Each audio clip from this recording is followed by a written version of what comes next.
And you have seen that enrollments there too have been going down. We had a local college that's closing in April, I believe, the College of St. Rose, due to low enrollment. Now, something that's happening in our region and across the state and in the nation as well is that there is a CTE spike. So there's more interest in CTE programming. The narrative around career technical education has been changing in the state and in the nation because, as you know, the workforce in a lot of the trades, they are ready to retire, and we need a new workforce. And our BOCES programs are preparing those students for that workforce. So we have had an increase in our enrollment in the last years, and it continues to go up. Similarly, in special education, we also have an increase in enrollment. And I wanted to highlight this as well. You see that there was a drop after the pandemic, and it has continued now to go back up. And now I'm going to turn it over to Dr. Niedermeyer to talk about some of our programs.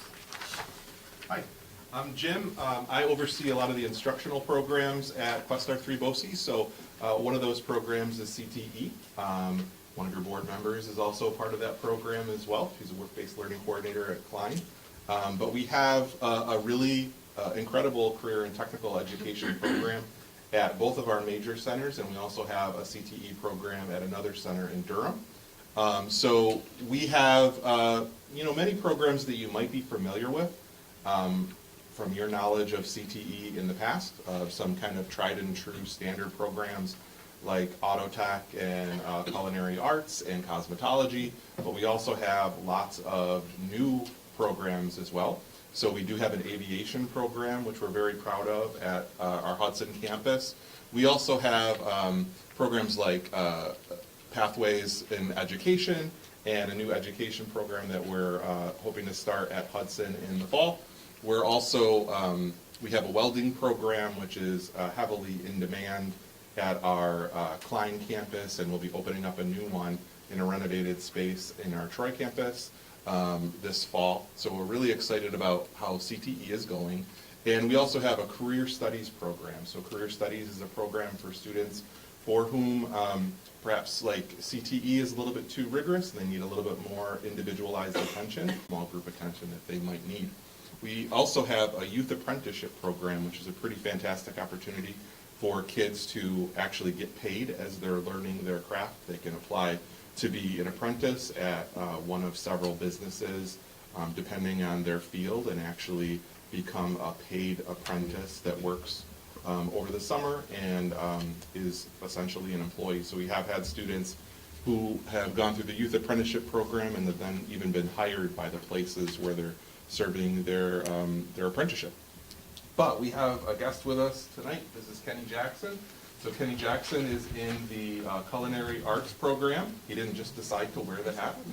So I know Kenny a little bit from other sessions that he's given. I've eaten his food. And so I just wanted him to have a chance to talk to you about what his CTE program means to him. Yeah, my name is Kenneth Jackson. I go here to Hudson High. Use the mic. Go ahead. I also go to Donald R. Klein School too. Going there has helped me a lot with my passion. My passion was always food. For so many years, I've been looking for programs like this, like Clubhouse, who have prepared me for all my future to come. And one of the things that has helped me a lot is BOCES 3. They've helped me with getting accepted into the Culinary Institute of America. They're helping me potentially even get into the Johnson & Wales, which is another really good culinary school in Rhode Island. Just so many good experiences. Right now our chef is away for maternity leave, but she'll be back by the end of June. But we have Mr. Gibbs, he's making sure we know all the stuff we need to know before we go out into the world, not just taxes or credit cards, even, of course, food. But we're going to be making sure we're hitting all the seafood topics, all the baking topics. It's just a really good program. And if any of your kids are interested, I would definitely go for it because it's helped me a lot personally. So Kenny just actually got done with his competition. So I did just finish my competition. It was over this weekend at the Culinary Institute of America. We were competing against New York and Vermont schools. We didn't get number one because of some instances, but we did get 200. We got 225 out of 250 points. And the dessert I made was Eiweißskivers, which with a raspberry sauce and basil and oranges on the side, plated nicely. And actually one of the judges said, your plating was too perfect. And and my chef was surprised too. He was like, I've never heard that before. But we did really good. It was a really nice experience. And this school, of course, helped us with a lot of that. And I really thank you. Yeah.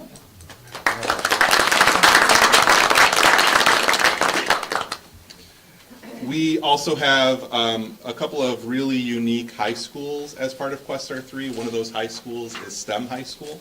So STEM High School is really unique. It's a high school that's on Hudson Valley College, Hudson Valley Community College campus. It's one of, I think, two in New York that is a high school on a college campus. It's a very, we have a very unique and deep partnership with Hudson Valley. We're also building our partnership with Columbia Green Community College as well and have a program there that I'll talk about in a bit. But this is a unique program because it's both a early college high school program and a P-TECH program. Because of those funding streams, students are able to earn an associate's degree at the same time they're earning their Regents diplomas at no cost to them. So they get to earn lots of credits, and they can, depending on their program, they can even stay for another couple of years after graduation to make sure that they get that associate's degree. They do select a major. They go on lots of trips to different places around the area that support their careers of choice. Like I said, students do earn lots of college credits as part of this program. And it's just a really incredible place. We have 3 grades there now, 3 full grades there now, I should say. And next year we'll be inviting our new 9th grade cohort, so we'll have a full high school. But we do have some seniors who will be graduating this year, and one of them comes from your school district. So Jackson Fuchs is actually at STEM High School now, and he's going to talk a little bit about his experience. Yes. As you said, I'm Jackson Fuchs. I found out about STEM over the summer of 9th grade from a friend of mine, and I ended up biting the bullet and trying to go to STEM, which was probably the best experience of my life. It has been very interesting, very, I would say, interesting and useful program. I went in there not knowing really what I wanted to do besides wanting to really go into building or designing something. I chose the civil engineering pathway, which was the closest thing to what I wanted.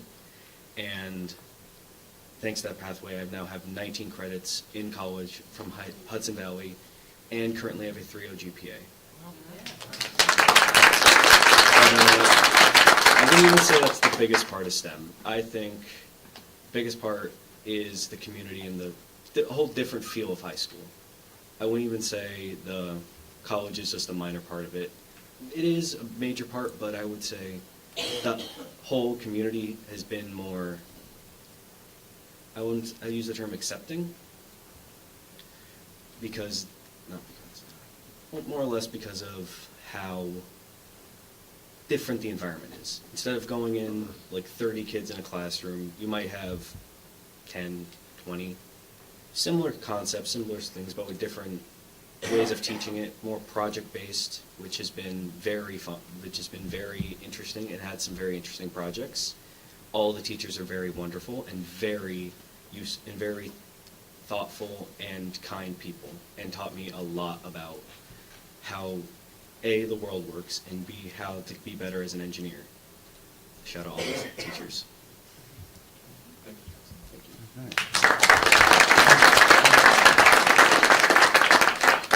So STEM high school students take some classes in the actual high school building and some on campus in college classrooms with other college students. They get to use all the college amenities, tutorial centers, the campus center, the library, all those things. So for all intents and purposes, they are college students.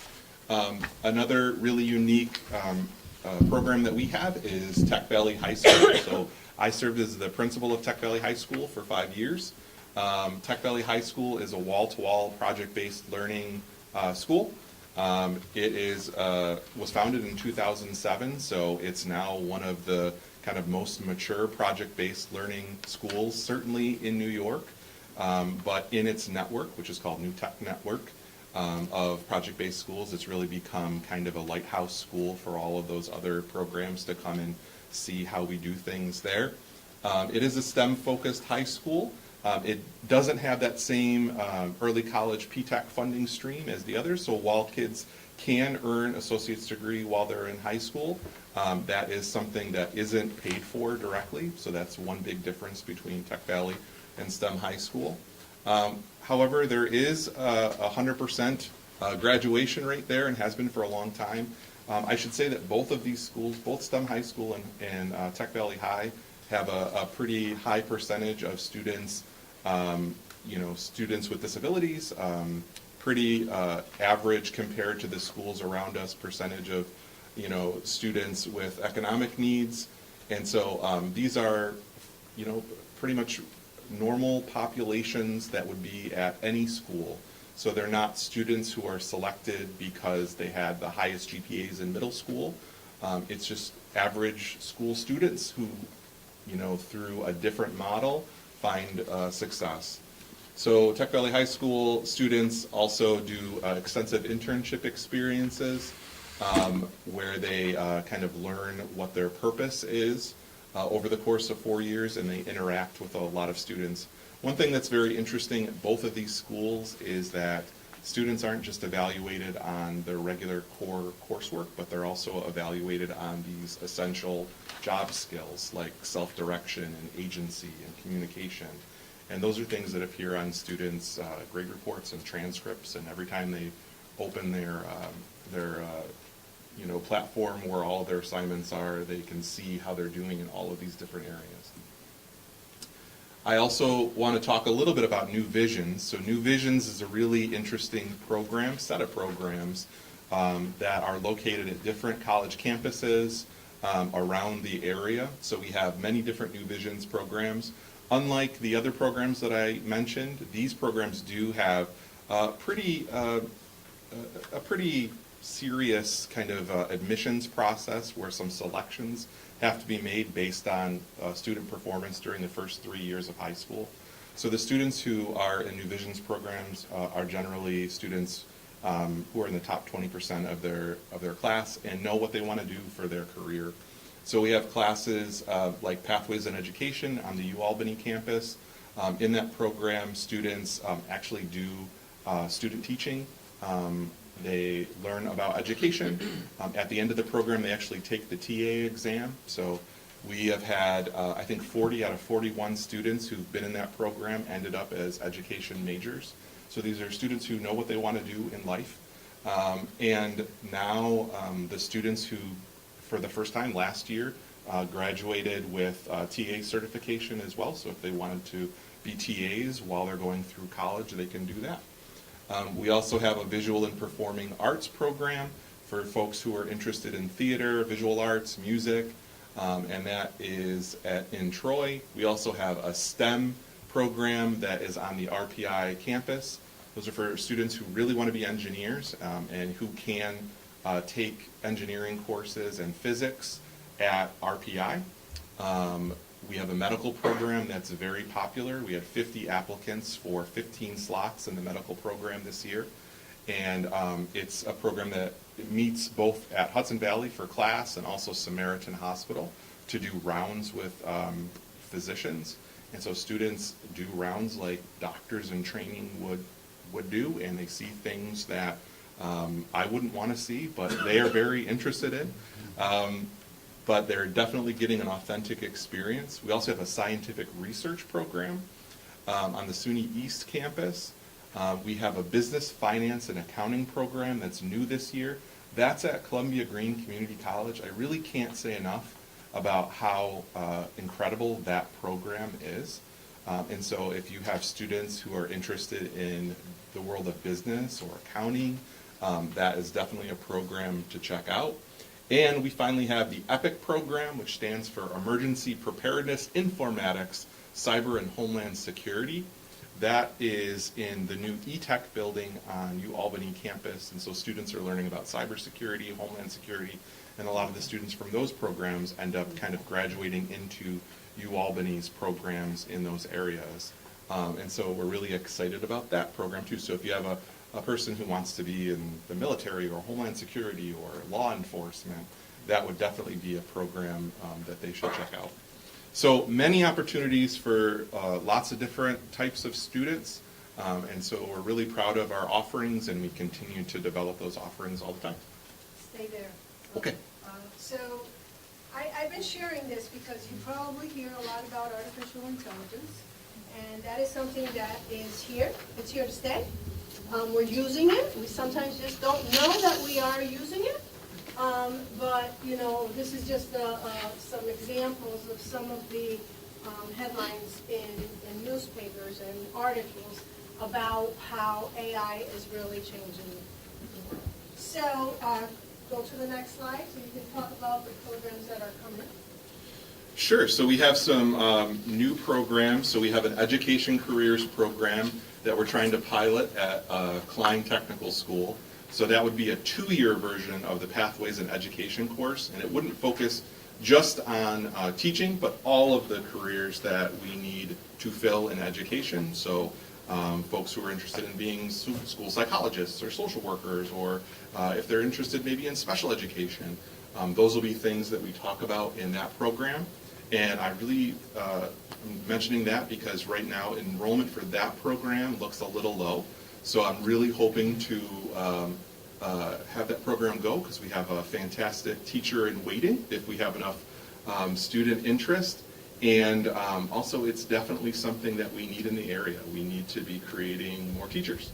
We also have a new electrical trades program that we're starting at Gibson in Troy.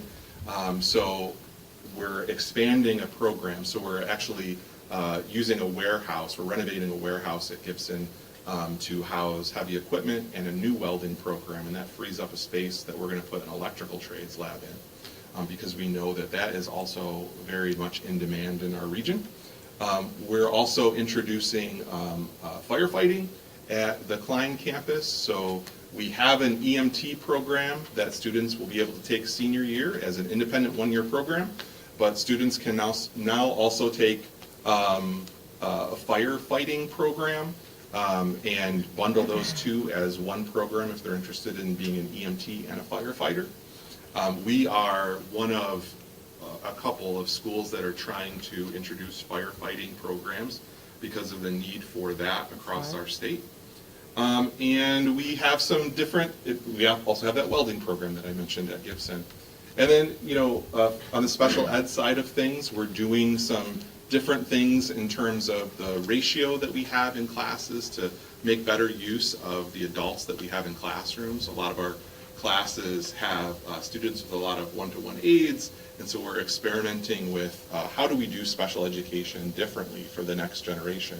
So there's a very limited menu of ways that special ed self-contained classes have been offered in the past. And so we're exploring with integrating things like you know, OT and PT within those environments as opposed to pulling out students for those kinds of classes.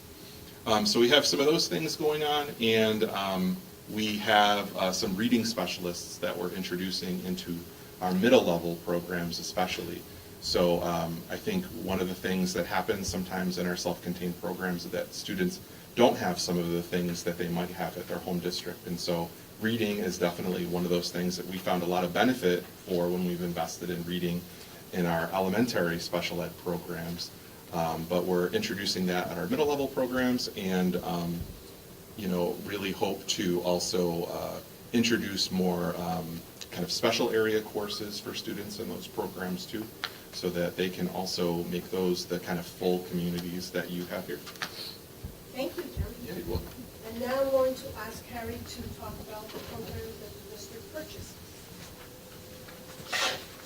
Here comes the boring part of the presentation. I can guarantee you one thing, I'm not going to be as eloquent as Jackson and Kenny.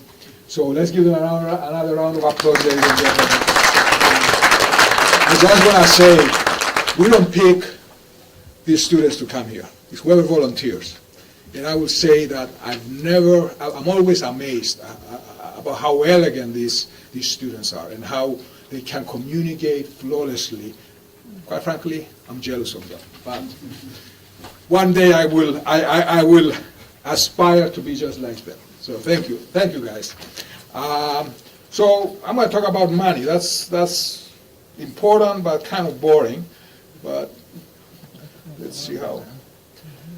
This is a sprinkle of some of the services that you guys are purchasing. Obviously, career and technical education and special education are the ones that you heavily prescribed for. Last year, you purchased about $4 million worth of BOCES services. 1.2 million of that was for students, for special ed services, to serve students, high need students, right? The rest of the services that you purchased, you are receiving what we call BOCES aid, which your BOCES aid ratio is 42%, to be exact 42.9%. Now, you don't get aided 100% on what you buy because there's some deductions, some non-aided expenditures. So, for example, anything that you purchase from us that becomes property of the school district, it doesn't get aided. Salaries over $30,000 at the BOCES level, they're not being aided. So your actual aid is more like 38%, right? So it's about 4% lower than the stated state aid. And then for special education services, you get what they call high cost aid, which is a separate category of state aid that you receive for all special ed students. Again, from this list, career and technical education, special education, those are the services that account for most of that $4 million in purchases. These are some additional services that are available to you. The alternative learning program, that's a new program that we're trying to start this year based on requests from our superintendents. We do have committees. They bring their pain points to the table. They say, okay, we need this type of services in order to better serve our students. Because at the end of the day, all these programs were developed because we want to provide the best education possible for our students. And not everyone or every single school district can have everything, right? So our purpose is to kind of figure out what the needs of various school districts are and then put a program together to accommodate everyone. So, like I said, the alternative learning program is a new program that we're developing based on the superintendent's ask. The next slide is about our administrative budget. In April of every year, our component school district boards come in to vote on our board members, to elect Questar 3 BOCES board members, but also approve or disapprove our administrative budget. The administrative budget is the only part of our budget that's allocated to the component school districts based on RADA, resident weighted average daily attendance. The rest of the services that you are buying from the BOCES, they are one-year contract. 1 year you decide to purchase the service, the next year you can decide, I'm not going to buy that service. So there's no long-term commitment for the actual services, the instructional services, for example, that you buy from the BOCES. The administrative budget, once you become a member of a BOCES, then that's something that you are being allocated, the administrative cost of the BOCES on an annual basis based on RADA. So the 24-25 administrative budget is going up by 1.24%. This is what we call a contingency level budget. So that means the budget stayed the same with the exception of other post-employment benefits. Those are promises that we made to retirees that is always part of the contingency budget. So that budget hasn't grown other than what the growth was in the other post-employment benefits. So it stayed the same with the exception of OPEB. Now, your allocation, you're going to notice it increased a little bit more. It's 2.6% instead of the 1.24%. The reason is because the changes in the allocation methodology. That your allocation increased a little bit to almost 5.4% of the total budget. Why? Because your ROADA compared to the rest of the region's ROADA increased, so therefore you got a higher percentage allocated to you. As far as credits, what we do is we do credit you with any interest income that we earn, any indirect charges to federal grants, and also any kind of administrative charges that we pass on to statewide services. We have a number of statewide services that we charge the districts that purchase those services an administrative fee, so we can relieve the administrative fee that our components are paying. That amounts a little over, it's about 20% of that budget is being taken care of by those type of charges and miscellaneous other income. So after we give you the credit, the charge is going to be about $317,000. However, you're being aided on that, and also any additional money that we earn in for example, interest for administrative charges to other non-component school districts. That's also get credited as a surplus refund at the end of the year. So the net cost to you for 24-25 we estimate to be about $155,000. So it's about $6,000 or $6,000 or $7,000 more than what you paid. We estimate the cost to be for this current year. So that's all that I had. Thank you, Harry. So I want to call your attention to a one-pager you have. So this is a snapshot of the BOCES services. So you see some of the information that Harry just went over. This is 1 year back, so $4 million of purchase services in 22-23. The BOCES they generated, the percentage of the district budget that's comprised of BOCES services, BOCES aid ratio. For every dollar spent, as Harry said, you get approximately 38 cents back. The district share on the administrative budget and the surplus refund. So when you purchase services, Harry talked about the BOCES aid, you get that the following year. You look on the back, you see a lot of what Jim talked about. So, and Harry, the purchase programs and services on the left side, and then you have on the right side the number of districts attending the different programs that Jim talked about. Are there any questions from the board on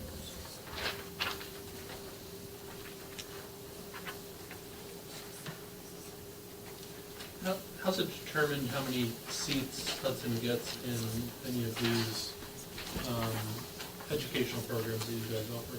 Jim, you want to answer that? I mean, the short answer is it depends on what students Hudson would like to send us.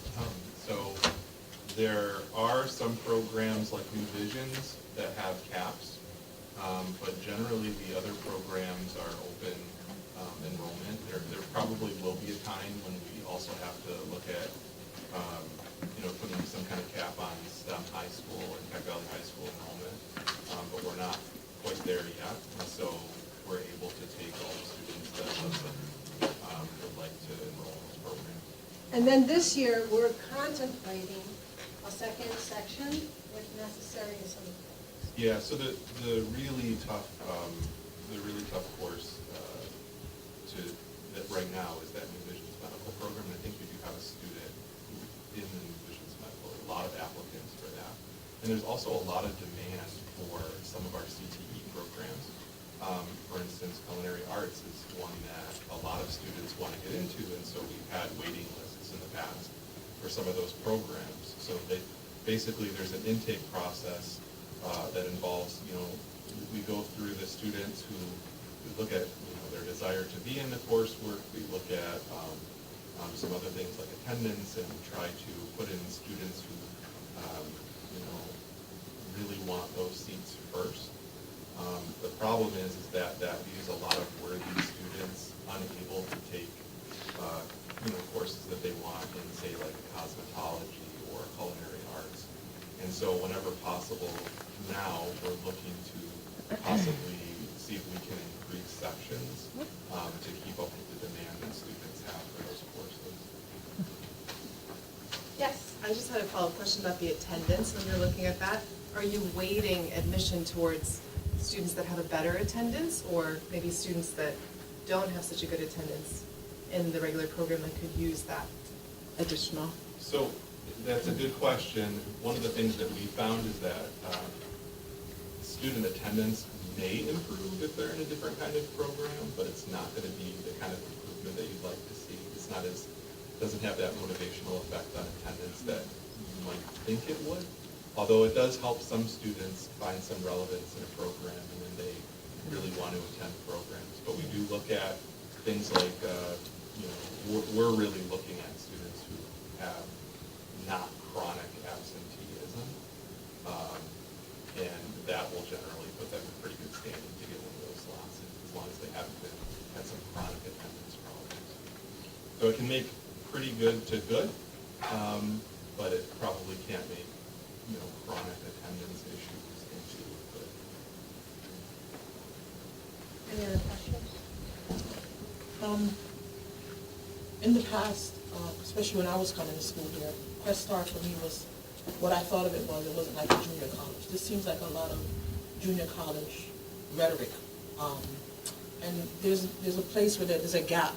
So just like you mentioned, having electrical and welding and all these service-based jobs that are coming online because people are retiring, most of the time, children who are geared or fast-tracked towards college are not going to need these programs because they're going off to colleges. So wouldn't it be constructive or helpful to have students who have some of these attendance or low motivation issues with a regular high school be in these programs so that they can see a vision forward and see a future path forward? Because where do they go? Yeah, and that's why we are creating the alternative ed program, to see if we can, with that program, then link it to our career technical ed program. Because some of those students that have low interest or low attendance, the hope is that we can get them excited and attending to the program so that they can then make a transition into some of the other career technical ed programs. Jim, you want to talk a little bit about that? Did I miss anything?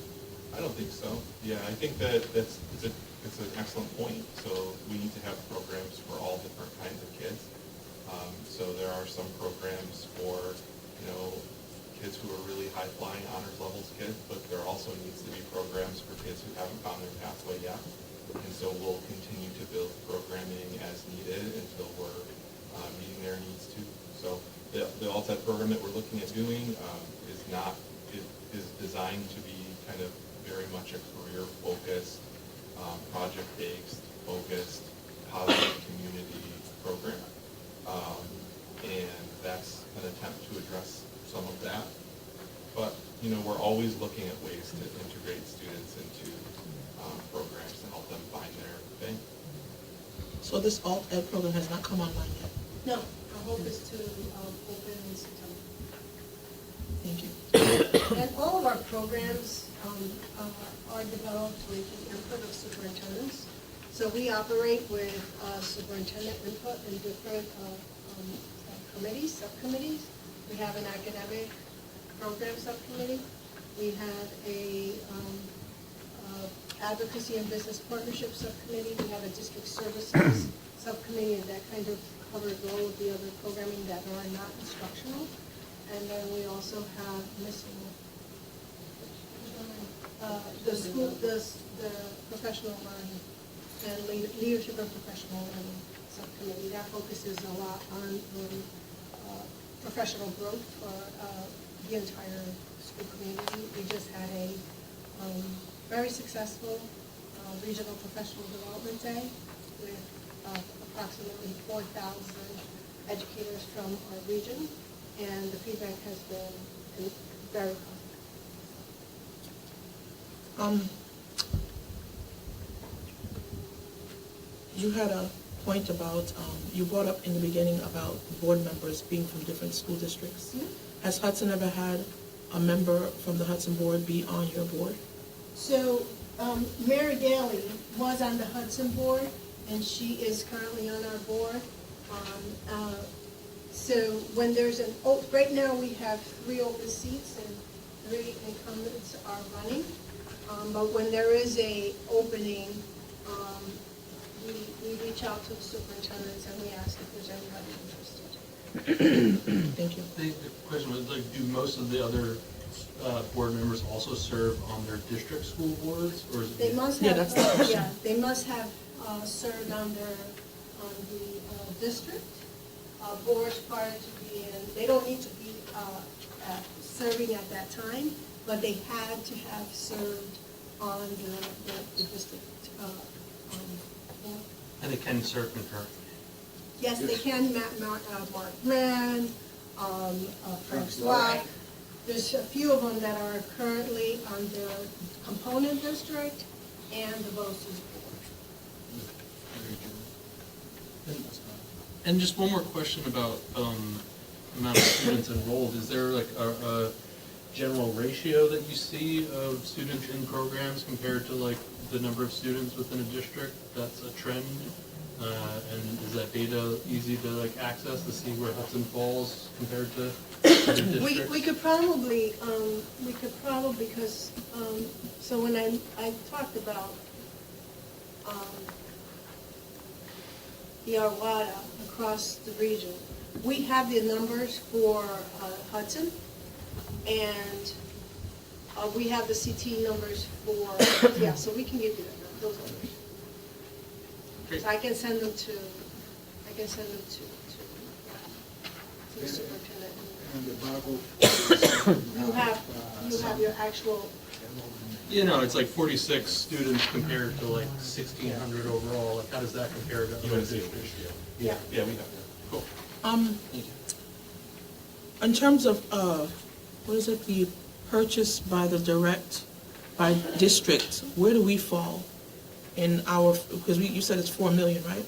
Right.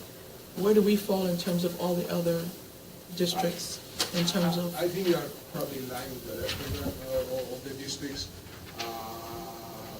All together, our revenues are about $90 million. But again, a lot of it is technology purchases, the kind of things that is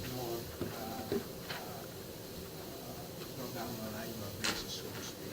But I think you are comparable to a school district your size as far as numbers that you said. But I would say this. I think Hudson is probably at an advantage being that close to our career technology education center.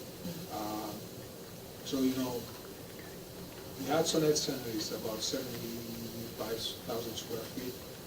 Our Rensselaer Ed Center, which is the Gibson Center, is only about 50,000 square feet. So it has less programming in that building that we have here. So for example, welding I've been here, I've been at the post for 30 years. We had welding since I got started 30 years ago. We had welding in Hudson.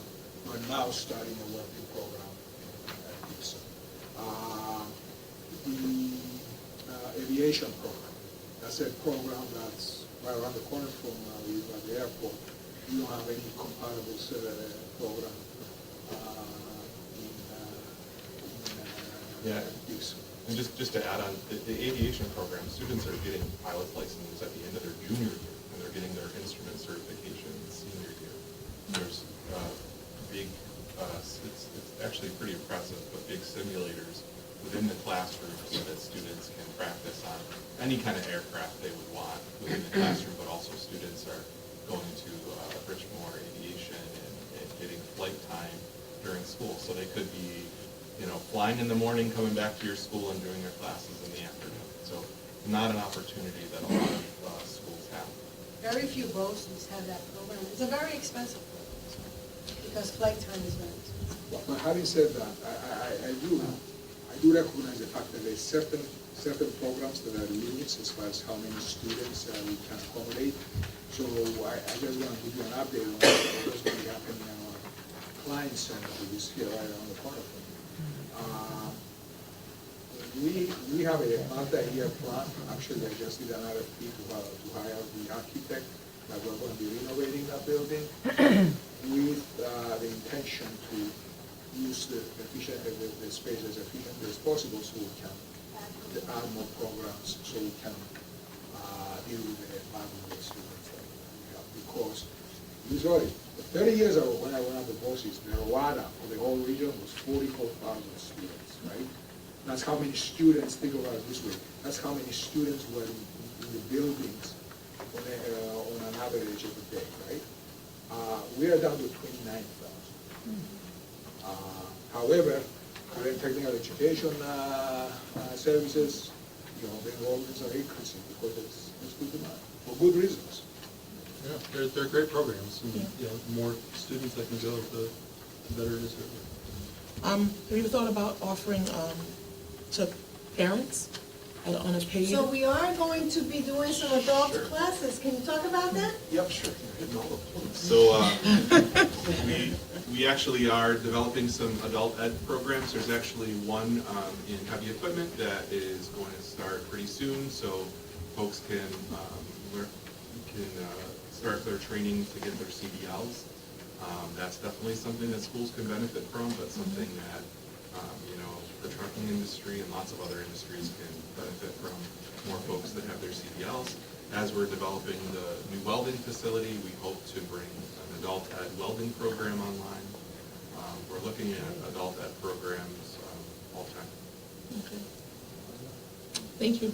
Thank you. Thank you again for the invitation. And we will get those numbers. Yeah, sure. We'll get those numbers to the Dr. superintendent, but so she can share with you. But if there are other questions that come up, please reach out. Thank you. We'll be happy to get a response. Thank you very much.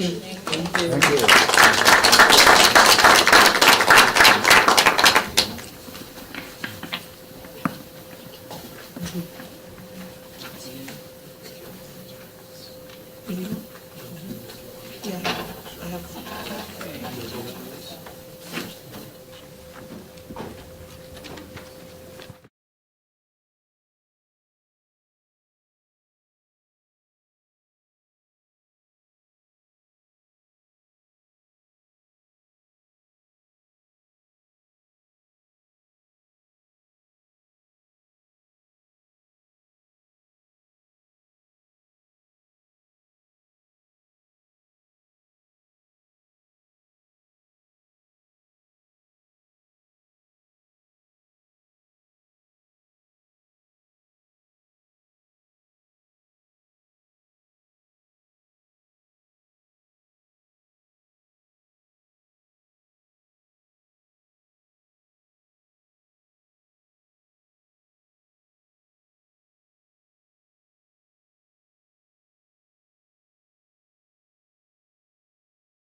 School, and we're really happy that you invited us back to share our thinking about it today.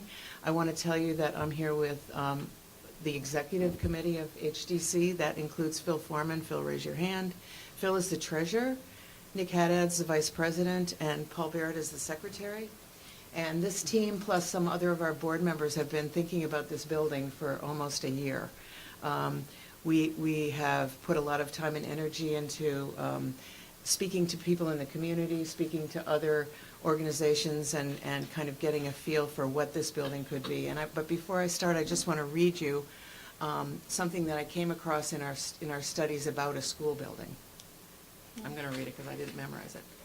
One of the most revered structures in any community is a school building. Schools serve as landmarks. Make a left at the school. I'll meet you at the school. The parade will step off in front of the elementary school. School buildings were the safe, everyday places that parents took their children to learn and grow, giving them experiences with other kids and other adults, and where everyone marked a rite of passage, moving up day and graduation ceremonies. The adult community members that learned in these buildings, the schools represented fond memories of childhood, of specific friends and teachers and experiences that define them well into their adulthood. And when they see the school buildings they attended, it brings up a flood of private memories. When schools are shuttered, the halls, which once had many hours of happy conversation, laughter, teasing, and friendships, are silent. And so, too, a part of a community history is silenced. According to our research of national statistics on closed public schools, anywhere from 1,200 to 2,200 schools in America shut each year. Hudson is not the only town with an empty school building, but I can't scroll this. Okay, here we go. Sorry. The question is, what do you do with a closed school? An old school presents some really unique challenges. For one, it's built for a specific use, for people to arrive in the morning, spend the day in the classrooms for learning, and then go home at night. It isn't like a warehouse that has a large open space with multiple possible uses, an empty tablet to create something brand new. It isn't an old Main Street office building that could be gutted and turned into apartments. An old school will usually only work as another school of a similar size or a project for an anchor tenant that needs this amount of space and can spend the money to renovate it. Though the challenges are many, when it comes to renovating these old schools, the opportunities for communities are extensive. With the help of visionary communities, many of these old buildings with intriguing and important parts of their history can be preserved and reimagined for a modern purpose. And that's why we're here tonight. The Hudson Development Corp has a vision for how we can reinvent John L. Edwards as a Hudson hub, as a curated landscape of opportunities for inspiration, education, youth programs, and child care services for the much-needed benefit of all of Hudson's citizens. We've been studying the ways to repurpose this building for all of the Hudson for the last 6 months. I said a year. I think it's more like a year.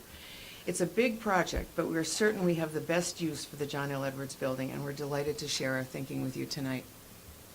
So with that, I don't know, okay. Paul's gonna assist me in the slide, because, I'm bad with slides. So this is the building you're all really well familiar with. How many of you went to school there? Yay, one, okay, yay, will that. We went into the history room at the Hudson Library yesterday and a few days ago, and we found some very interesting documents about when it opened, when it was first built, how excited everyone was. There's some amazing brochures to get the community excited about getting behind the building of the school. So this is the building that we've had in our thoughts, and every day when I drive by it, I think to myself about the days that kids first came there as young people. So go ahead. We began by looking at some of the things in Hudson that we really wanted to know more about, and one thing is Hudson education. We know that you do a good job in the school system and you work really hard at doing it. Most of you are educators and you deal with kids every day. There are some kids in the school district that you struggle with a little bit, and some of them don't graduate, and some of them, when they graduate, don't see themselves as having a pathway to a future college. Many of them do, but the ones that don't are the ones we're sort of thinking about. the opportunity for a job and a career path is something that we feel this building could give some of the students in Hudson that fall into those categories that you're all working hard to figure out how to solve that problem. And many, many don't see themselves as college material, but also many kids don't know how to feel on a college campus. And BOCES is giving that experience in a lot of ways to kids. And, Hudson, high school in Hudson is doing the same thing with Bard. But we see this building as still having a great use for education. Next. There's some really fabulous educational partnerships within hardly any distance of here. You all know Columbia Green Community College, only 3.5 miles away. They have a lot of programs for kids who are not, but they also are reinventing how they educate kids because programs are smaller. They're not two-year degree programs as much, but they're training and skilling in certain areas that kids can come away with a certificate that they could get a job. And they're very excited about the idea of bringing these kinds of programs to Hudson in a walkable capacity for Hudson students. Also for adults. Bard Early College, they're already in Hudson. They've been here for a while, as you all know. College for high schoolers. They offer 2 classes currently, and they have a big desire to increase that enrollment in Hudson. They do this program in other places besides Hudson, but they're very excited about bringing more of this to the guidance community and the school system so that they can get more kids coming to these programs. The other, next slide. The Culinary Institute of America, the Harvard of Cooking, 40 miles south of Hudson, micro programs for certification. They have these programs. They provide the professors the curriculum and the coursework, and they come to other campuses and they can practice. Bless you. University of Albany, 44 miles north of Hudson. STEAM grants are available for science, technology, engineering, art, and math programs. These programs could go on in this building. And childcare. You all know about the childcare dilemma in Hudson. Since 2009, there's been a 64% drop in regulated childcare programs. There's a lot of childcare going on. Regulated is a key word in that sentence. There's a lot of families stepping up, grandparents, aunts, uncles, and also a lot of kids in school are asked to stay home when their parents have to work to take care of their siblings, their younger siblings. So this childcare component in this school would be huge. It would allow parents to have reliable employment, and also allow people to enroll in classes that would teach them things that they could go out and get a better job. Hospitality. Hudson's known for hospitality. By 2026, we know that there will be many needs for hospitality staffing. From everything from culinary to hospitality, front desk, client services, cleaning and servicing of buildings. The Hudson culinary scene is growing, and we've heard, as a conservative estimate, that there will be 60 to 100 new jobs. So we could have this kind of training going on in this building. How do we do this? The building, it's 3 acres and 89,500 square feet. It's designed by a very significant architectural firm. Whoever got behind this idea of building the school really picked a great firm. They're kind of well known. We've been in this building so many times with the help of the facilities people. We've taken people through it. It's in really good shape. We know what's wrong with it because we've been studying it for the last 6 months. We've gotten estimates on certain aspects to upgrade it, current money updates, but in general, the building is in really good shape. This one is, you already all know this already, but it's 4 levels, you know that. We had planned the main level. We've been using a feasibility study that Hudson paid to do, which they did in 2019. And it was a really well thought out study. They worked really hard on it, and we use that as our blueprint. So we've been rearranging our thinking within the building, but basically what they did is really still good. The main level would be where city government could move right in. Not right in, but, pretty right in. Okay? Culinary education. The kitchen's there. Okay, it doesn't still have all its appliances, all its refrigeration, all that, but the basic shell is there. the Hyde Park people could come, they could tell us what kind of classroom they wanted to make there. We could figure out how to configure it so that classes could take place in there. Or when classes are over, it could be used for cooking. The classrooms are so wonderful. They have beautiful windows out the back, as you all probably know.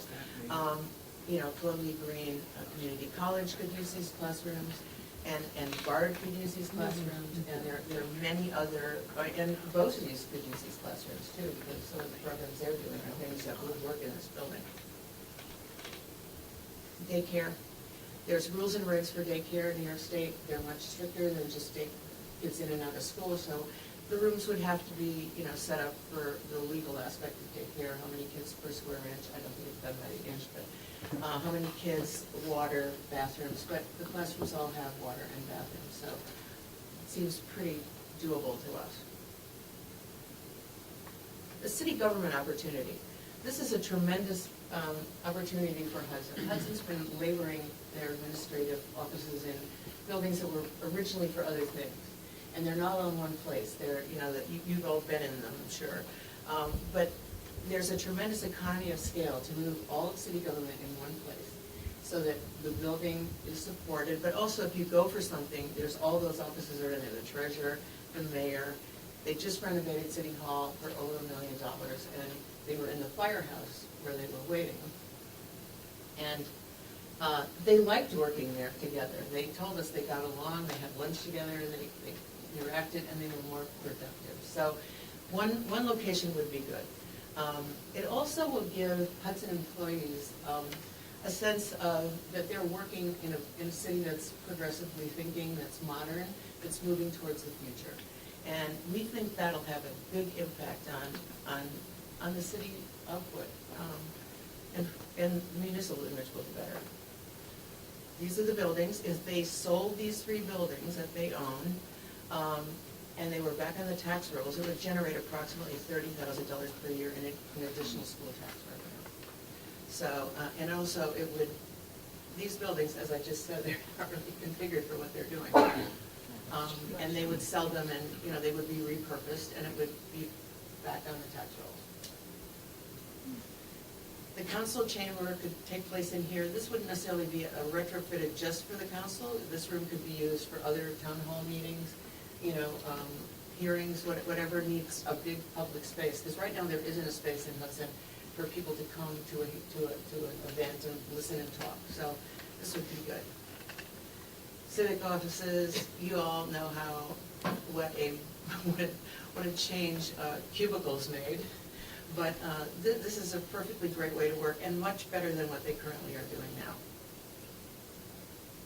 The gym, incredible. The youth center. The youth center right now is desperately needing more space.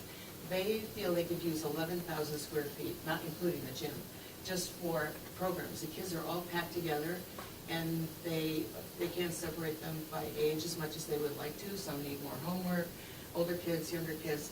This building would provide a tremendous ability for the youth department to really implement programs that they want to do. And the youth center, the youth department's growing. Okay, this is the feasibility study in 2019. What have we been doing all this time? Why are we still here? We realized that our capacity as a board might not include the kind of thinking that we would need to really push on this idea and get to the bottom of it. Could we do it? Would we be good at it? So we engaged a firm in Manhattan called Denham Wolf. They're a nonprofit. They work with nonprofits like us who don't have real estate experience. They keep us on our mission, which we want to stay on. We're not going to just become real estate developers. But they also know how to think about a building and how to think about repurposing it, and they've done it before many, many times. We've had 3 months work with them. They're really taskmasters. They keep us on point. We have a weekly Zoom meeting where we have assignments and we have to come back with the answers. So, and we're good at that. We formed a building committee, which is comprised of a local engineer, a local architect, and a local contractor. Nick Haddad was involved in rebuilding the Finish Line Athletic Health Club into the police station. So he's been down that road of repurposing a city building back up again. And these people have collaborated with us on phone calls about what we would need to do to repurpose the space. We developed a preliminary pro forma. A pro forma is a financial document that tells you if the building is going to be healthy. Will it be a financially healthy building? And we're not close to being finished with that because we have so many unknowns. And part of the unknowns for us is we don't have site control over the building.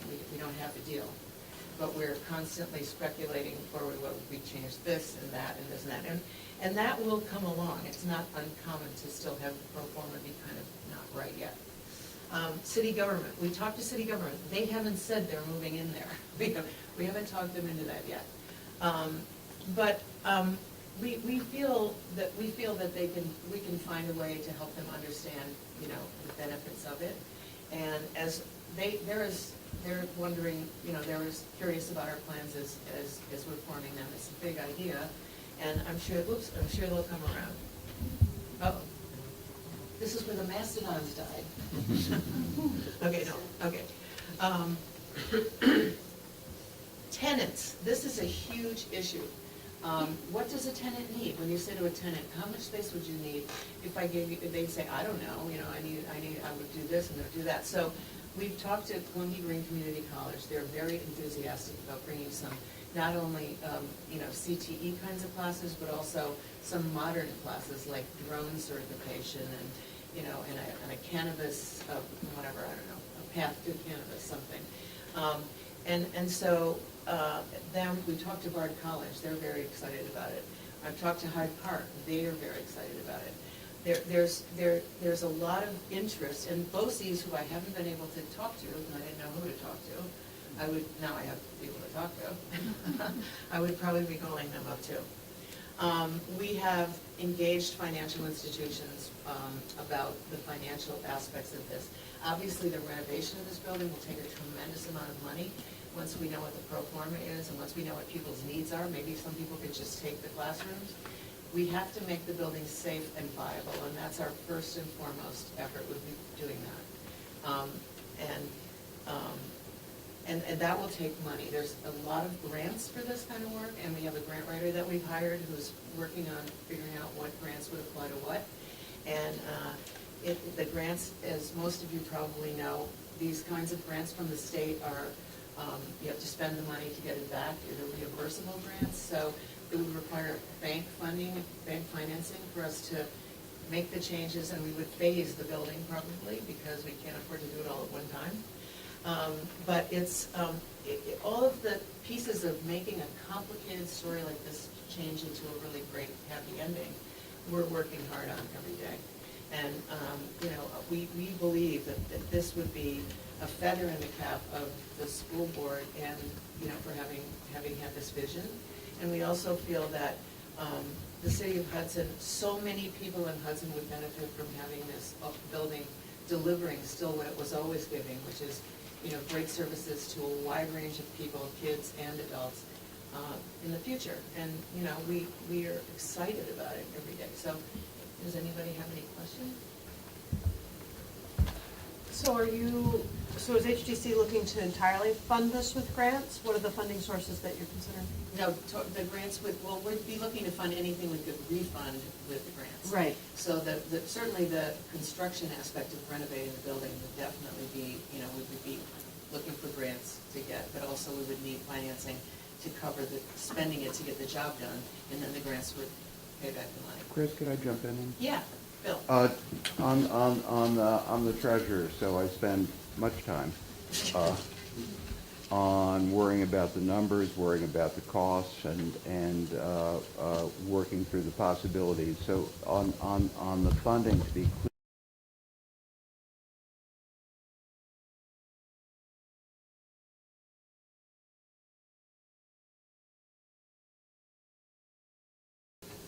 what Chris was talking about was going forward, making sure that we create a safe, viable space for all the resources, and I like to think of them as centers of excellence for Hudson, whether it's for little kids, big kids, adults, or anyone else. to occupy and get the best possible uses of the building against our mission, which is creating opportunity for Hudson, for people to do stuff, to work, to create things. That's going to take some external funding, and that's hard work, but it's not undoable work because we know that our uses are relevant to folks in Albany. They are relevant to the major banks in the area, and we're talking to all of them. So a hard slog to populate that and make sure that gets done. But from the board's point of view, you all are paying a bunch, or some bunch, to support what is an empty structure, and that we can get done pretty straight up. We have the cash to do that. Our offer includes a due diligence period, as you've read. And during that period, we're not starting from scratch with like figuring out what's wrong with the building. That isn't our goal. Our goal is to figure out how to do the building. And so that's a very different thing. Most developers come in and they have a due diligence period, and they haven't had the luxury of knowing the building, knowing the community, and knowing the feasibility study, which was a huge leg up for us. Usually you have to pay for something like that and then learn. So our mission right now in that time period is to really hit the ground running, find out about the costs to do what certain renovations that we know will need to be done, and also try to keep what's keepable, because we don't know. I mean, the building, the HVAC was turned off, but maybe if we turned it back on, we would find that it still worked, because it was working when it was turned off. We're not looking at it from the negative side. We're looking at it as exciting and trying to understand it. Yeah. For me, the most appealing part would be the idea of a city center, as well as giving the youth department a space. I can't imagine any person who's a public servant, not necessarily a politician, could not see this as a benefit, especially when the building that the youth department is currently in is less. It hasn't served its occupants since the 80s. So I don't know what's the delay in that part, but I wish you Godspeed on that, because I mean, if you do what you're going to do and you do what you're presenting, there will be many people trying to bite your hand off to get a space in that building. That's the deal. And, the child care component, I went and met with families of Woodstock and also Child Care Connections, and they are so excited about this, because they take maybe 100 calls a day from people about child care, and they don't have any solutions. They say, call these daycare facilities and give them a list of names, and they say maybe somebody will drop out. That's not a good situation. Also, they introduced me to the idea of overnight daycare, which is shift work daycare, which is late hours, and that requires a certain kind of setup. It's like cots and stuff, and so that's something that we're also looking into, because a lot of the jobs in the Hudson area, Hudson residents are shift work. So, okay. Anything else? I don't know what the rest of us. Thank you. Thank you. Thank you very much. Thank you very much.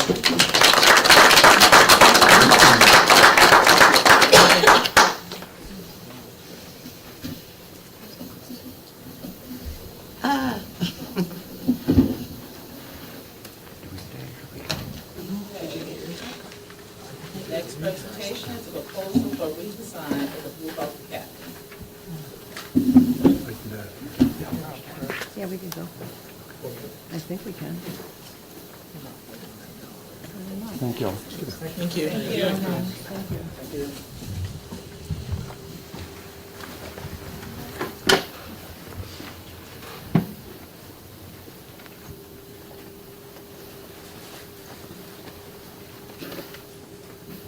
So tonight, Board of Education, you'll hear about a proposal for Blue Hawk Academy.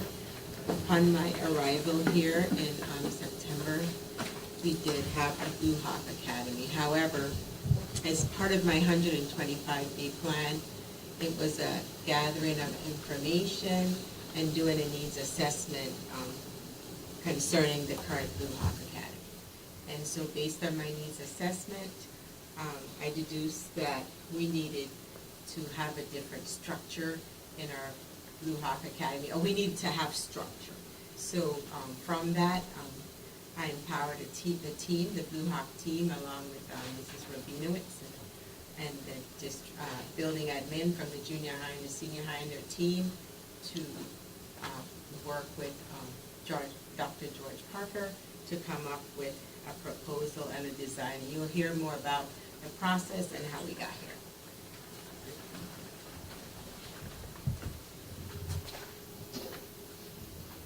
Thank you, Dr. Pennyman. And good evening, Board of Education members and community. This evening, as Dr. Pennyman said, we're going to speak about the Blue Hawk redesign proposal. My role is to give a brief introduction, and then I'll turn it over to my colleagues. So the first thing is we'd like you to meet the team. So there are some team members who are here this evening with us. Of course, Dr. Pennyman, Dr. Pressey, Dr. Parker. If Dr. Parker, you want to wave? Yep. Myself, and Mrs. Cooper, and also Molly. There are some other team members. We also included our students. So they're not here this evening, but they were part of this process. Okay. What I'd like to say is,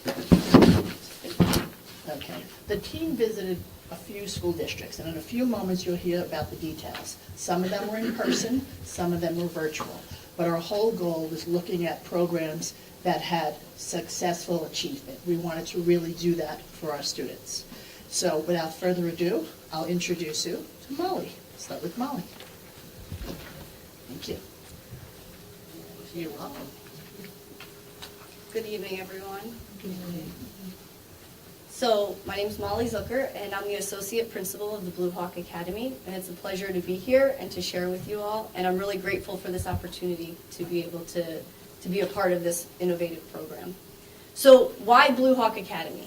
Why did we need to start this in the first place? And back in February of last year, it was decided that there were a lot of students who just weren't fitting the mold of regular education, and they needed extra support. They were struggling academically and behaviorally, and we needed to do something for them. So that the purpose of the whole Blue Hawk Academy was to give them extra support so that they could stay in school and so they could graduate. And that was our goal. So where were we and where we are?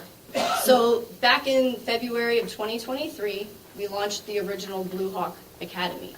And that included grades 7 through 12.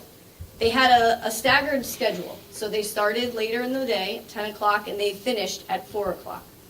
They had an online program for their academics, and it was a focus on relationship building and community networking. So looking at this year, so the current school year, what did we do differently? What we did the same was we kept the grades 7 through 12, but this time we pushed into regularly scheduled classes. And then they would come to the Blue Hawk Academy for their study halls. We were able to incorporate some community circles, either during their study halls or designated times during the month, and we also were able to incorporate some career shadowing. Some of the challenges that existed with the initial model was the online program, the academics, we didn't have an academic person. And so that, like a designated person for the online program, so that created some issues. The staggered schedule, when 2:37 hit and all the other students were leaving the building, the Blue Hawk students were checked out mentally. So that created an issue. They also felt separated from the rest of the student population, and transportation was an issue. Because of the staggered schedule, we had some students riding on a bus for an hour, and of course it was an extra cost to do the schedule that way. So we made some adjustments, and so this current year we went back to a normal day schedule, and so that included regular transportation. The Blue Hawk students felt more connected, and we were able to offer a couple cohort math sections. Now, we also had some challenges this year. Because we were pushing into regularly scheduled classes, it meant that we weren't able to have cohorts scheduled together for most of the classes. And so because of that, we weren't able to have that same sense of community. The previous year, they really focused on building the culture and community within Blue Hawk, and that piece was lacking this year because we had to push into the regular education classes. And that feedback was consistent with the students, that they miss that they want that. So to give you a bit of a timeline of what we've accomplished over this past school year, some of the things that have been ongoing, we've been working on our development of communication and opportunities for feedback, hearing from parents, hearing from various stakeholders, like I mentioned, the students. And starting in September and October, we started the Blue Hawk Academy redesign team, which included Dr. Parker and his consulting. And then in October and November, we started networking with some different school districts, such as Newburgh West, Shen, and Coxsackie Athens. We also hired a driver and monitor to help with transportation, and a Blue Hawk administrator. In December and January, the team continued to collaborate on the redesign of the academy, and in February and March, we began our implementation process. So as part of that process, we conducted a SWOT analysis, which means we examined some of the internal and external factors that are affecting our success. So some of the strengths that we determined was our staffing. The staff that we have were able to provide relationships and build that community with our students from the last year, and holding on to that and trying to strengthen it this year. And that's honestly the power of our program, is the students being able to build those relationships with the staff members. The Academy leadership is supported by the district and building leadership, so we're not struggling on our own, we're supported by our school community. We also have physical space. If you know, down in the tech wing, we have several different classrooms, so we're able to feel like we can spread out and utilize different areas. And there's a definite student interest. I'm constantly having students coming up to me and asking, hey, when can I join Blue Hawk? How do I get into this program? I need this. Some of our weaknesses, we have a lack of academic instructional staff. We also have struggled with the student scheduling, which is going to support our community development. So we know that some of our opportunities that we have in this redesign is to recreate a profile of what our Blue Hawk Academy student looks like. We need to reset our expectations for parents and for students.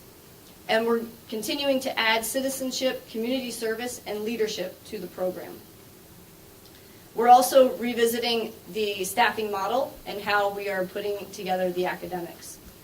Some of the threats that are part of this study is that we have a continued frustration and lack of stakeholder support for the academy, and we are feeling threatened with the purposeful effort to rebrand the redesigned academy, and we need to include a mission, a vision, and program details. So trying to continue with communication. We need a strategic communication plan with that.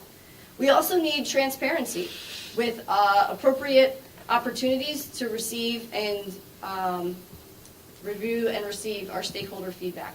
So we've thought of some ways that we can work with that.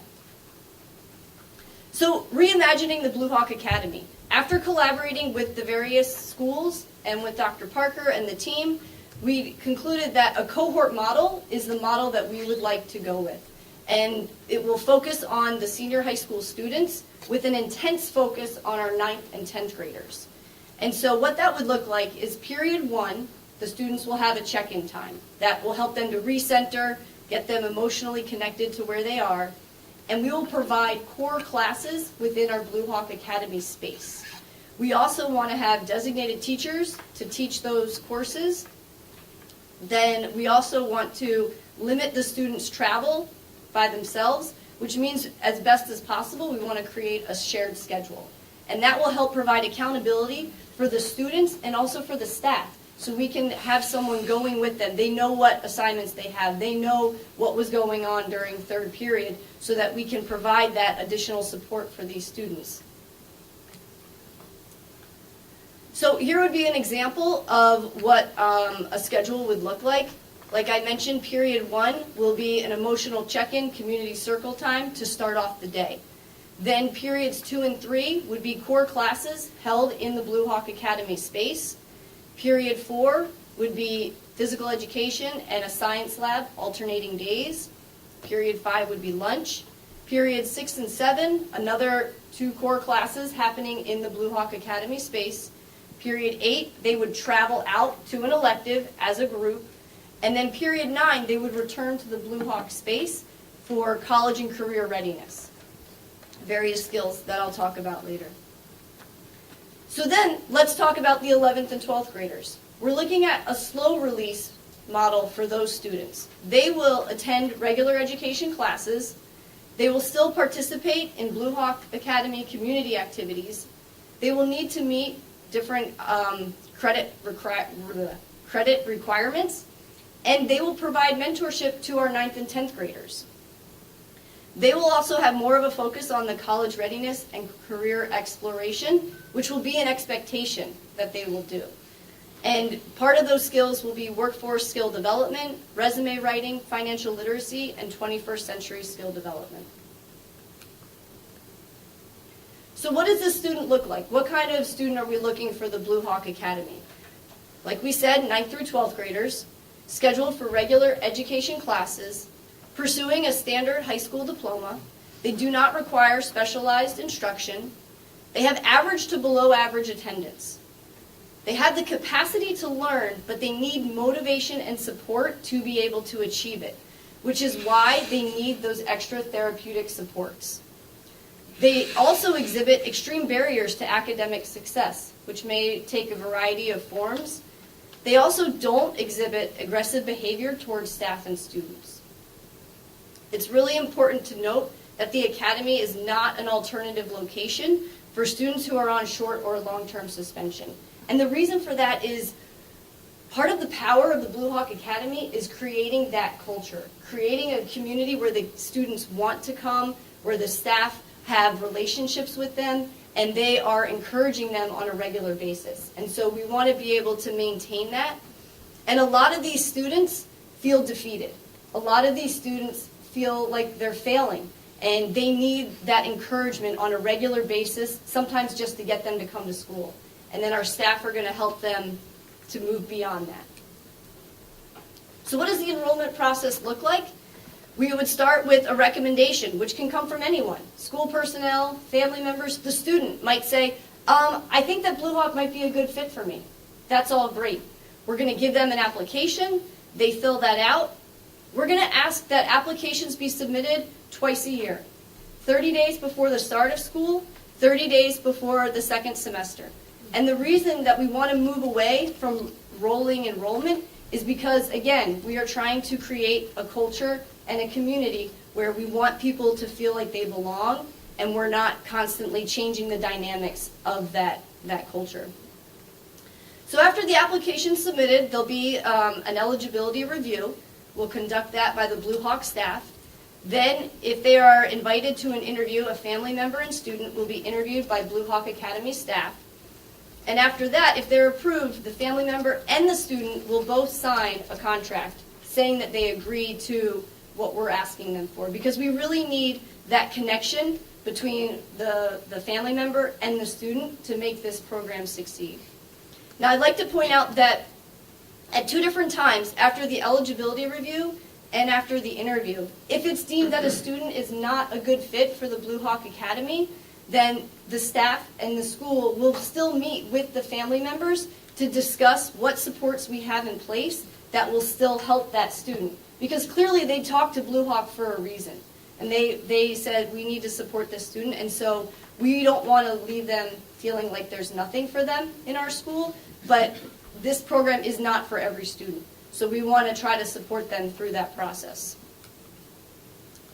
So some of the enrichment activities that we want to provide, continuing with the community outreach that Blue Hawk has been doing, we want to partner with outside organizations, some of our businesses, nonprofits, our local farms, secondary education programs in the area,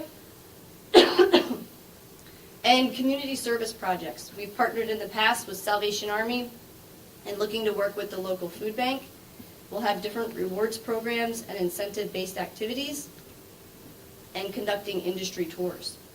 We also want event participation, so our students are visible to the community and it gives them an opportunity to contribute to our community.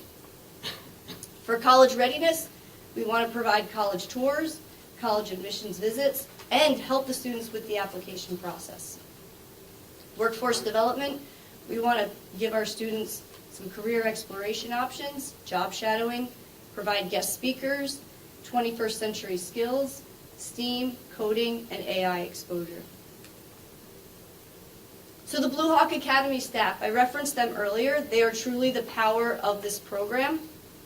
And so I want to acknowledge who they are and what their roles are. We have Darnell Harris, our driver and monitor. Eric Gregory is our teacher's assistant. Larry Walker, our restorative justice specialist. Megan Amendola, our school counselor. And Molly Zucker, the associate principal. Excuse me. We have an open position for a social worker, and we will be needing core teachers for those 9th and 10th graders. So now I will pass it over to our junior high principal, Mrs. Cooper.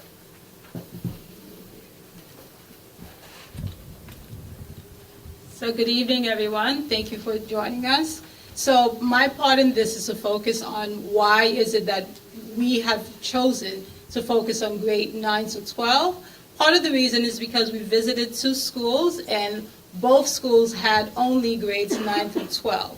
So we wanted to model that after what we have here at Blue Hawk Academy. We also want to start with one program and do it with fidelity. When you do something well, when you start small, and obviously when you do it with fidelity, obviously it has the potential to grow and potential to do better. Other programs that I mentioned before are only 9 to 12. And also for social and safety reasons, we know that middle school students and junior high school students, we know for certain that when they, at this age, their emotional needs are different from the high school needs. So we want to make sure that we provide them the opportunity to foster that relationship with them before going into other places where they may not be able, that may not be to their best interest. The high school students, as we mentioned before, the junior high school students, we mentioned before, they're not at the same stage developmentally, so we want to make sure we continue to foster that relationship with them so we continue to support them. The junior high school also students, they do not accrue credit to the same level as the high school students do. They, of course, we have some accelerated classes for earth science, but we want to make sure that we continue to provide our students because with the support that they need at the junior high school. So what does that mean for us? So next step for us at the junior high school is to build our capacity to have restorative practices. Last year, we had the first cohort of teachers and staff members who attended the restorative practice. So this year, we have a second cohort, and the goal for next year is to implement it school-wide. We have some classes where we see restorative practices being implemented, and we encourage our staff members who are not doing it to come in and actually see it being modeled, because I think it's important that they see it so they can replicate it in their classrooms.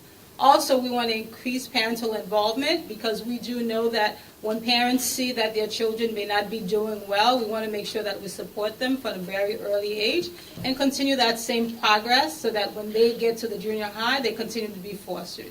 And create a tier of support from our students through branching minds. This is something new for our district, which we're going to speak more about. But the idea behind is what interventions are there for students that are struggling? How do we ensure that we have a plethora of resources for students that are struggling so that our teachers can continue to provide them with those resources that they need in order for them to become more successful? So what do we do next? So one of the things that we've done is to create a strong recommendation process from the junior high school to BHA, and also provide the opportunity for the BHA staff to interact with our students, to get to know them, to build that relationship and that bond, and provide BHA as a channel for our students that would like to attend in the fall.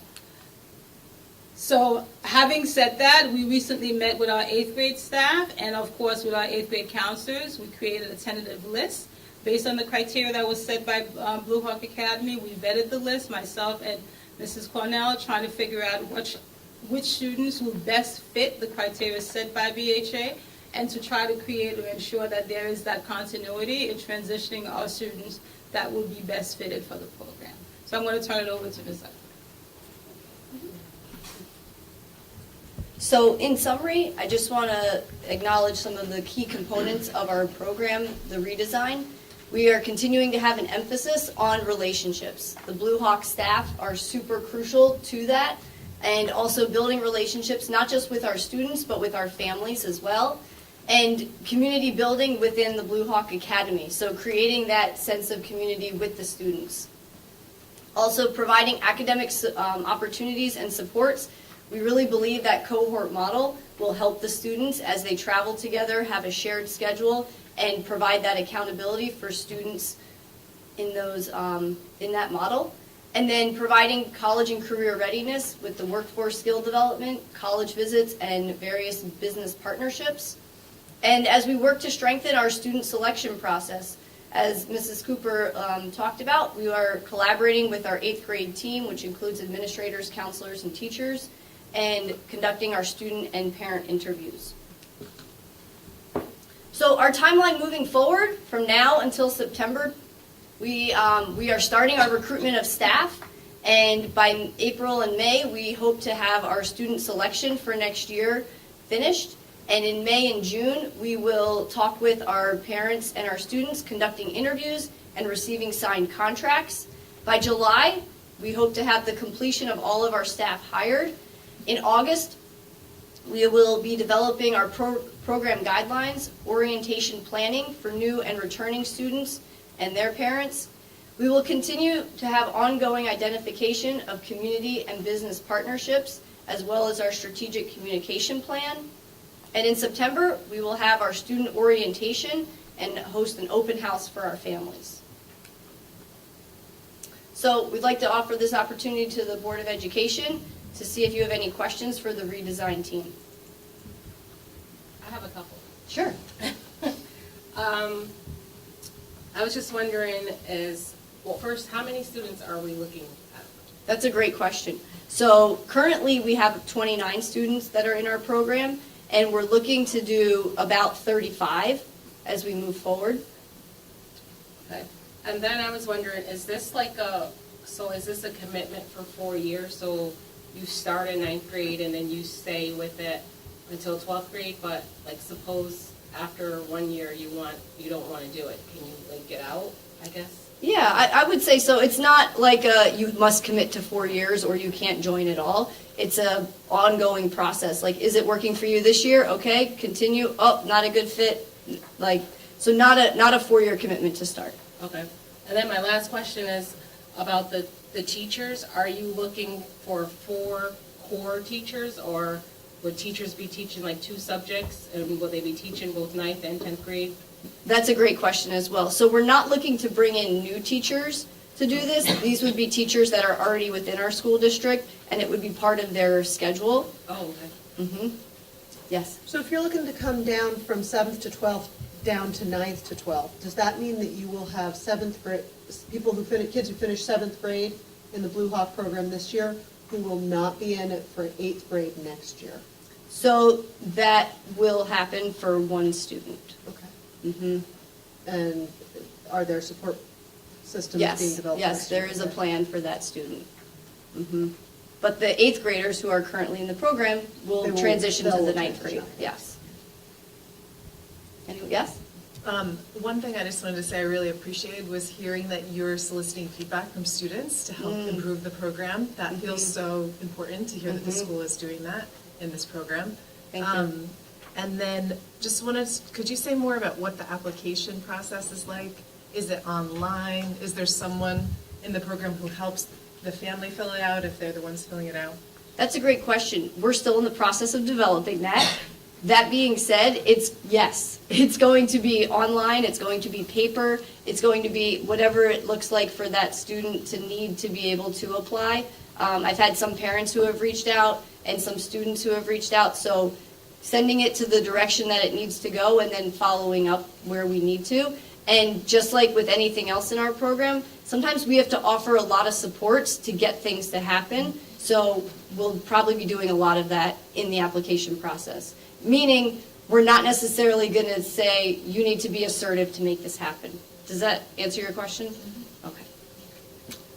I just want to say first, thank you for the presentation from everyone.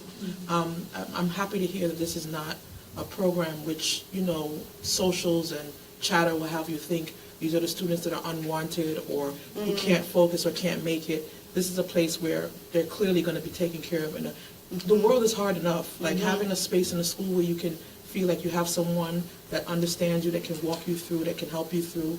When you don't have family that can do that is really important for our students, I think. So I just want to say thank you for that. Thank you. Yeah, and I just going to like the SWOT analysis, I agree that transparency is really great, and this is a really great start to communicating the goals of the program. I wanted to ask about, there's one point that says continued frustration and lack of stakeholder support for the academy. Are there like specific instances or like pain points that have been experienced? I just said that, the socials and all that negative stuff you hear about, but you can add.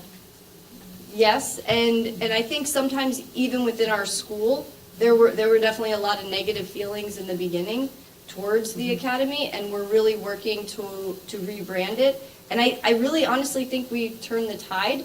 We had a presentation for this on Friday, the Superintendent's Day Friday, 2 weeks ago, and the amount of positive feedback that I got after sharing a very similar presentation was overwhelming. And so I really think that piece has shifted, which I'm really grateful for. Yeah, that's great. I mean, we've always talked about this as, we should be trying things that can work here and can be applied to all of the programs that we do here. And the more successful this is, I think everybody will benefit from it. Right, and so continuing to figure out what we need to tweak to make it better, definitely. Any other questions? No. Okay. Thank you very much. Thank you all. We appreciate the opportunity to be able to do this, so thank you. Yeah.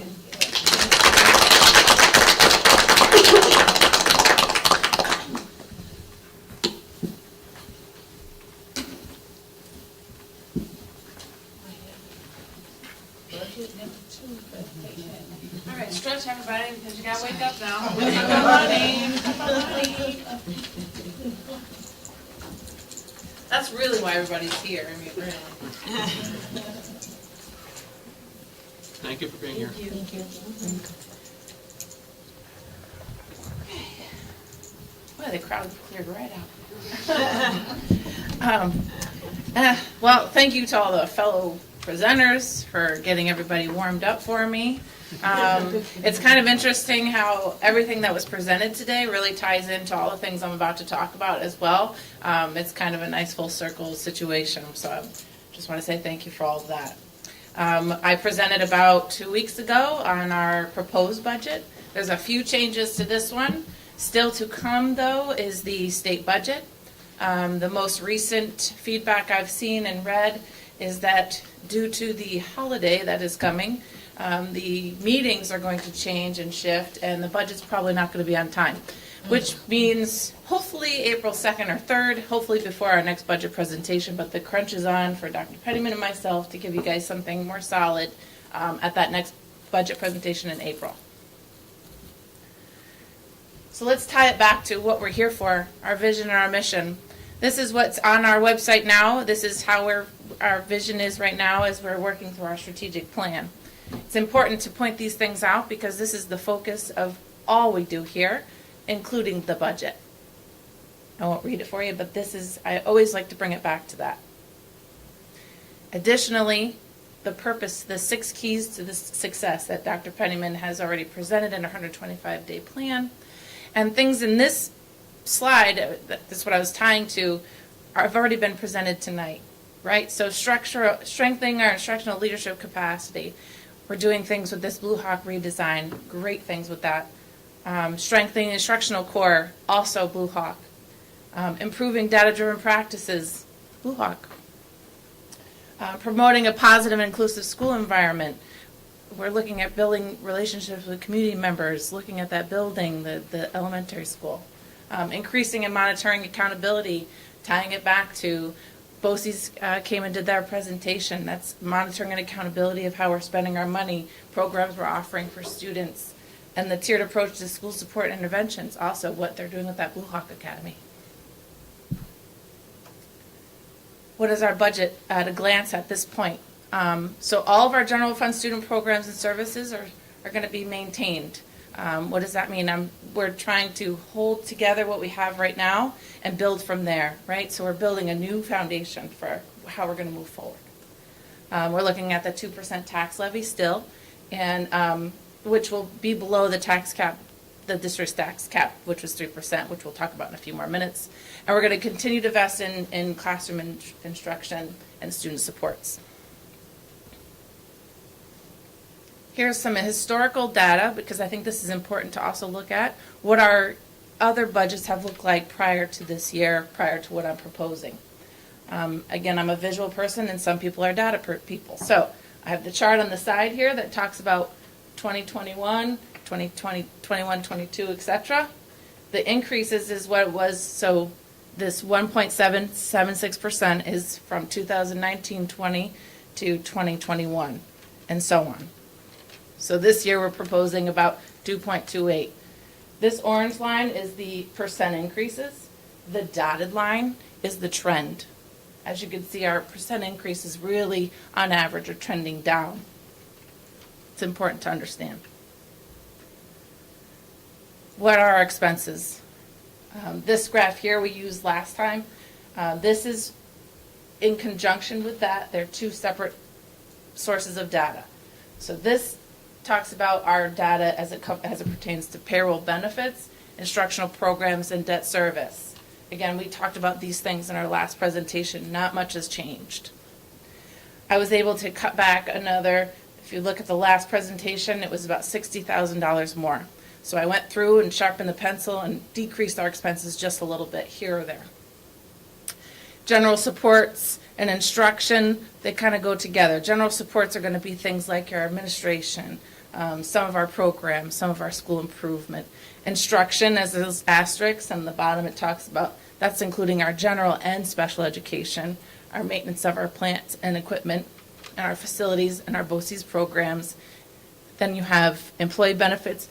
I extrapolated transportation out because, and the reason why I did it this way is you can see our aid categories more align with how I did the chart on the left versus the chart on the right. The chart on the right is how we break down our expenses so we understand where we might be able to look closer to change, decrease, increase, what have you. And employee benefits includes health insurance, retirement benefits, and our federal withholdings that we have to pay out. Here's that tax levy history. We looked at this last time as well. Again, our tax cap is the blue column, which is the amount you could have levied. The yellow column is what we are proposing to levy or have levied, i.e. 0% last year, 2% is what they levied in 22-23, and then in 21-22. This chart has not changed from last time. This is the proposed tax impact on a 2% increase. If your house is assessed at $200,000 and we're not considering any equalization rates. Then this is our big problem, the revenue. That's where we're seeing that gap. This is where I talk about state aid. Again, this is broken down similarly. On this side, it talks about our state aid as a whole. Our other revenues is going to be our rents, tuition, reimbursements, miscellaneous, assigned fund balance, and planned use reserve. So everything in the other revenues and is anything below the projected state aid. Anything above, with including the projected state aid, that's at 44%, 44.8. Tax levy is about 47. So we're kind of neck and neck on our tax levy, which is what we get from the taxpayers, and our state aid reliance. I thought it was important to show that we had a 10% decrease in the proposed budget from the governor in just that one category. Here's our state aid numbers. I'm going to tie it back to the BOCES presentation that was provided to us earlier. Again, you're seeing that $986,000 in our aid category for BOCES aid. That's our reimbursable amount because we spent so much money in 22-23. That's what's the projected amount. We had some decreased proposed or projected expenses in this coming year, in this current year. So some things changed from 22-23 to 24-25 in our initial projection. So that number is based on when we report in September to the state, that's very rough estimates. So this number could go up or down, just like Harry was talking about when he was up here. It could be a 4% fluctuation on what you actually get. But the big number, obviously, is our foundation aid. Total of decrease of $2.8 million. And this is what we're hoping for, the restoration. Now, I have heard in the news that perhaps some lawmakers are pushing for a 3% increase in foundation aid. That would be a big deal, and we could change some big things in here.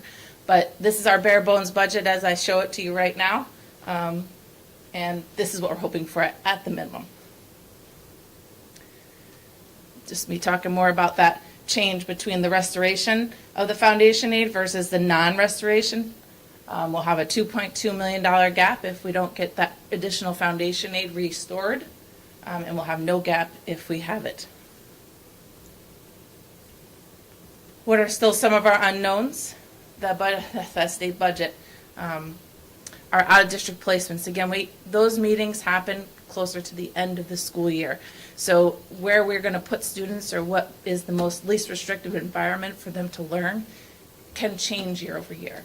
A student may age out of a program, things of that nature. So we could be an increase in that cost or it could be a decrease in that cost. All depends on those meetings they have with parents and students and teachers towards the end of the school year. Those transportation goes with that hand in hand. The further we have to travel, the more expensive it is. Contract negotiations are always a big push. That's part of our payroll budget line. And then any outstanding grant applications that we still haven't been awarded. Big question, what happens if the budget doesn't pass? So, say worst case scenario, the state aid stays the way it is. We have to make some major changes in our budget expenses. We put that out to the public, and they reject it. If that were to happen, according to New York State law, we would hold that second vote. And if that, again, isn't approved, then we go to a contingency budget. Contingency budget is a more bare bones than what you see here. We'd have to look at eliminating any non-contractual items. Most of the time, this is not favorable and is not normally where you would have to go. So we're not going to go too dark on that one, just wanted everybody to be aware of it. And then we're on to our budget timeline. April 1st, probably the 5th. We have another budget workshop on the 9th. I hope it's the 5th. There's a lot of work to be done when we find out what those numbers are. Deadline for submissions for propositions. April 23rd, there will be a board meeting to vote on the BOCES budget. That is not the administrative budget. The BOCES budget is going to be their entire budget. So what they propose out to their component districts, we get to vote on as a board. Voting day registration on April 25th. The property tax report card is due the 29th. School board nominations, I believe that is on the budget newsletter, or not the budget newsletter, the superintendent's newsletter that was released. We have our public hearing for our proposed budget on May 7th. That'll be the finalized budget. That'll be the budget the board approves to move forward with or denies. And then May 21st is our proposed budget vote, the big day. And then there's that revote I was talking about. That's if it was passed or not passed. If this fails on May 21st, we have another vote on June 18th. And then we implement the budget starting July 1. Anybody have any questions? Do we know what happens if BOCES doesn't get their budget passed? I don't think I've ever known a district not to. It would have to be just like if more than half of the voters come out and say no to our budget. It's the same scenario for BOCES, right? There's component districts that are their voters. It would have to be a percentage. So if we said no to it, doesn't mean it would be denied. Does that make sense? Mm-hmm. We're one vote of the region, the Rensselaer, Columbia, and Greene County. In an ideal world, at what point would you have lined out, categorized budget to present? I'll have that at the April budget presentation. It'll be a line by line like we've done years past. Yep.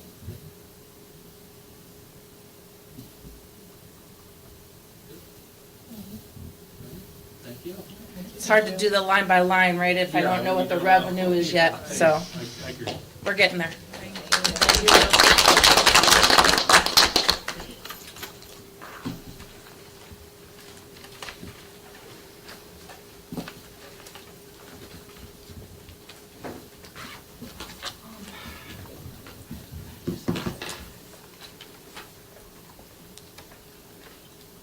At this time, we do need to have an early executive session. Yeah. Sorry about that. For the purpose of an exempt subject involving the Board of Education rules and the political procedures at 7:59. All in favor?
Second, all in favor? It's late. Public forum. Tracy. Okay, thank you. Okay, then superintendent's report. All right. So, the Hudson City School District is excited tonight we're gonna celebrate our students. And specifically, we're excited to celebrate Zachary Zabella for being the first student to complete a capstone project for the New York State Seal of Civic Readiness Initiative. The New York State Education Department approved the Hudson City School District to offer the Seal of Civic Readiness effective from the 2022-23 academic year and onwards. The seal serves as a mark of distinction aimed at acknowledging students who have demonstrated exceptional commitment to enhancing the public life of our communities. It underscores a holistic approach to civic engagement, encompassing not only knowledge and skills, but also attitudes and real-world experiences. The Seal of Civic Readiness bestowed by the New York State Education Department holds a considerable significance for students, their families, prospective employers, and college admission officers alike. It stands as a tangible testament to a student's achievement and contributions, carrying weight on both their high school transcript and diploma. This recognition serves to validate the dedication and efforts of students in fostering positive change within their communities. One notable avenue through which students can earn credit towards the Seal of Civic Readiness is by undertaking a capstone project. Zachary Zabella, a student at Hudson Senior High School, has emerged as a trailblazer in this regard, becoming the first to complete such a project. Zachary's remarkable achievement involves overseeing the planning and execution of a concrete walkway at the American Legion Post 184 as his Eagle Scout project. This endeavor not only showcases Zachary's leadership and organizational skills, but also exemplifies his commitment to serving the community by providing safer access for a memorial garden for the veterans. Zachary's project embodies the spirit of civic responsibility and underscores the transformative impact of civic engagement initiatives. Way to go, Zachary. And in the future, we will have Zachary to come and receive something from the district and the board. So we're very proud of Zachary.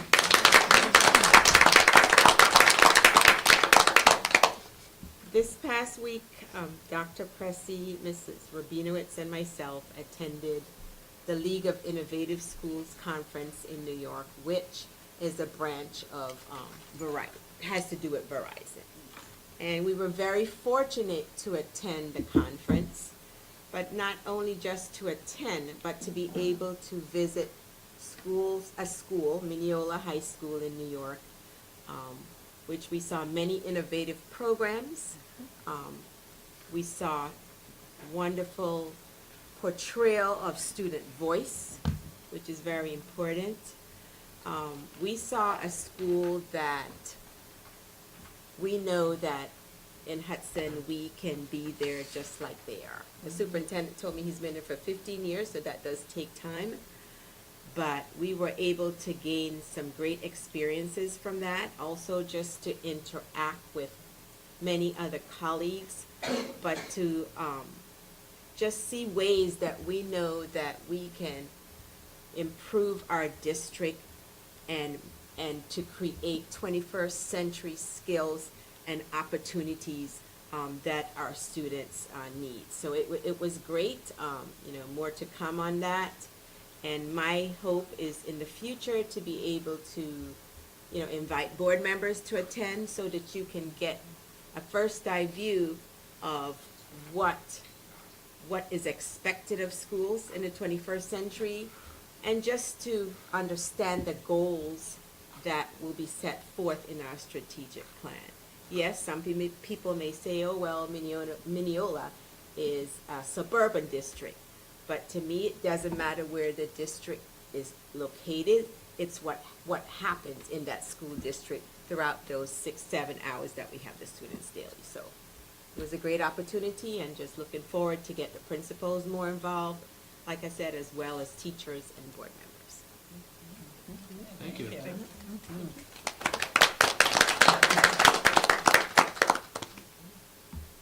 all good on consensus agendas items? Okay, I would like to make a motion to accept consensus agenda items A through L. Second. All in favor? Tracy, I'm pretty sure no one else signed up for, thanks. Thank you. Important dates. Tuesday, April 9th, 2024, Community Budget Workshop, Board Ed Meeting, 6 p.m. in High School Library. Wednesday, April 10th, 2024, Questar Annual Meeting, 5:30, Questar 3, Administration Building, Conference Center 10, Empire State Building, Castleton, New York. Tuesday, April 23rd, 2024, Policy Committee Meeting, 5 p.m. in High School Library. Tuesday, April 23rd, 2024, regular board budget meeting. Wait a minute. RCG, BOCES budget vote and budget members elections, board education meeting, 6 p.m. High School Library.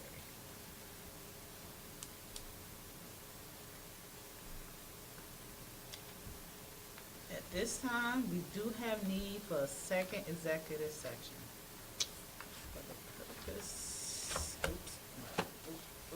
For the purpose of discussions regarding proposed pending or current litigation.